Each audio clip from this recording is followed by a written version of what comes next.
Ozone परत पृथ्वी के वायुमंडल की एक परत है जिसमें ओजोन गैस बहुतायत में होती है और ओजोन परत के कारण ही पृथ्वी पर जीवन संभव है।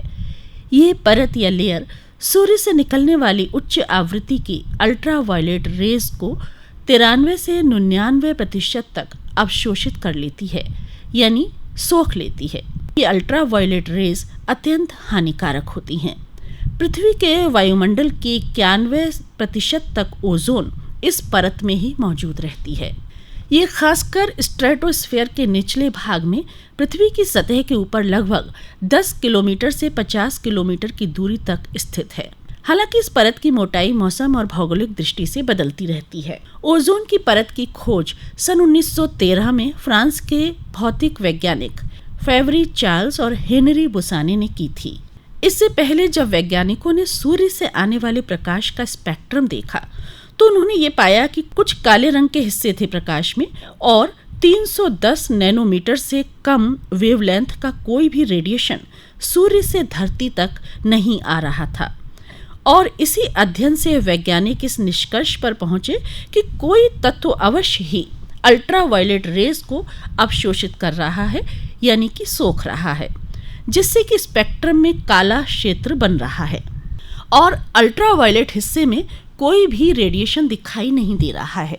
और फिर सूर्य से आने वाले प्रकाश के स्पेक्ट्रम का जो हिस्सा नहीं दिखाई दे रहा था वह ओजोन नामक तत्व से पूरी तरह मैच भी हो गया।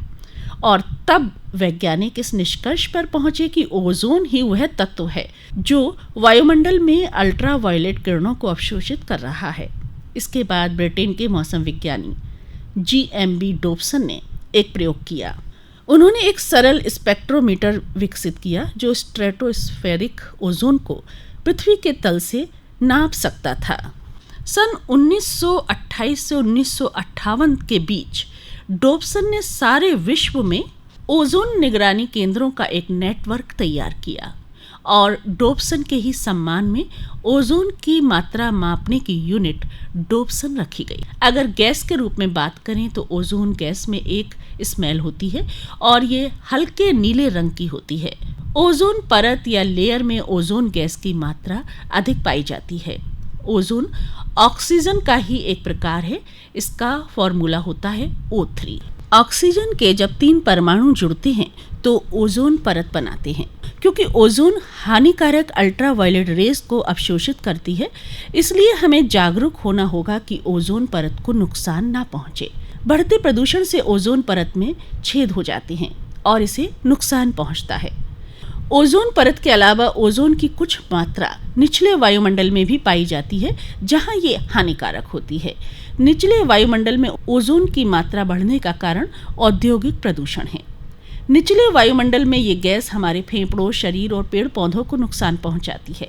प्रदूषण के फलस्वरूप जहां नहीं होना चाहिए, यानी कि निचले वायुमंडल में ओजोन की मात्रा बढ़ रही है और जहां इसे होना चाहिए, यानी कि ओजोन परत में, वहां इसकी मात्रा कम हो रही है। अल्ट्रावायलेट रेज हमारे लिए बहुत हानिकारक हैं। इनसे कैंसर, मोतियाबिंद जैसी बीमारियां होती हैं।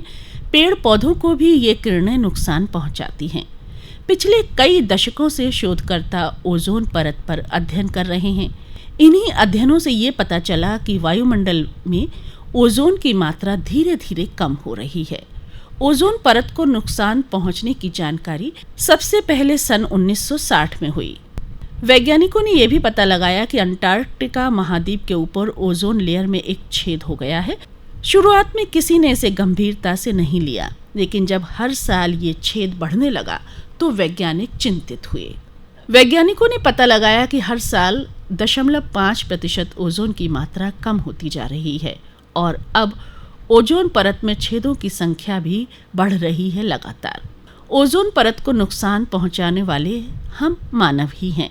हम एयर कंडीशनर, फोम, रंग और प्लास्टिक का जो उपयोग करते हैं उसकी वजह से कुछ ऐसी गैस और तत्व पैदा होते हैं जो ओजोन परत को नुकसान पहुंचाते हैं। पेड़ों की अंधाधुंध कटाई भी इसका एक कारण है। पेड़ों की कटाई से ऑक्सीजन गैस कम बनती है और इस तरह ओजोन गैस के अणुओं का बनना भी कम हो जाता है। ओजोन लेयर के संरक्षण हेतु अंतर्राष्ट्रीय स्तर पर प्रयास किए जा रहे हैं। हमें भी इस बारे में जागरूक होना होगा। प्लास्टिक, एयर कंडीशनर, फ्रिज का उपयोग कम करना होगा। साथ ही पेड़ पौधों की संख्या बढ़ाना होगा। तभी हम इस रक्षक परत यानी ओजोन लेयर को बचा सकते हैं।